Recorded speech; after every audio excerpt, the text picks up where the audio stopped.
Dans un contexte de formation à distance, vous aurez sans doute à suivre certains de vos cours en visioconférence.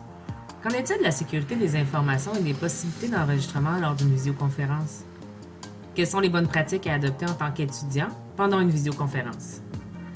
Soulignons d'abord que les technologies utilisées au Cégep sont sécuritaires, adaptées à l'enseignement et conformes aux normes prescrites. De plus, le Cégep effectue une veille constante en matière de sécurité informatique. Vous vous demandez peut-être si les visioconférences sont enregistrées? Généralement non, mais selon le fonctionnement des cours, ça pourrait être possible. Si tel est le cas, votre professeur vous en informera. Il vous précisera quelle utilisation sera faite de l'enregistrement, qui y aura accès et de quelle manière. Avant le lancement de l'enregistrement, vous pourrez, si vous le souhaitez, éteindre votre caméra.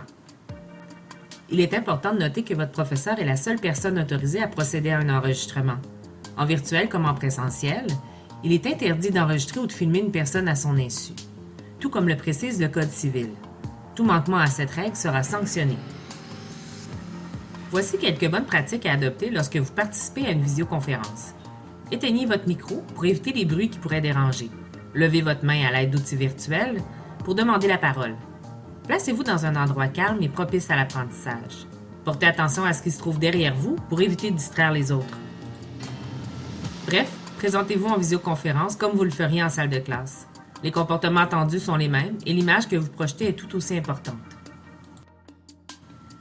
Votre collaboration est nécessaire au bon déroulement du cours. Vous devez donc vous attendre à être interpellé à certains moments par vos professeurs. Ces interactions vous permettent d'être un acteur actif dans le cours, de poser vos questions, d'interagir avec vos collègues et de créer des liens, même virtuels. Pour votre professeur, ces interactions sont aussi importantes car elles lui permettent de valider la compréhension des étudiants, d'ajuster les explications et les activités et de guider les apprentissages.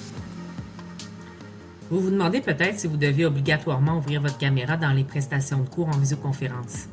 Il n'est pas obligatoire d'ouvrir sa caméra, sauf en contexte d'évaluation où le professeur peut exiger l'ouverture de la caméra pour des besoins de surveillance. Refuser de l'ouvrir équivaut à ne pas se présenter en classe pour un examen, ce qui entraîne la note de 0.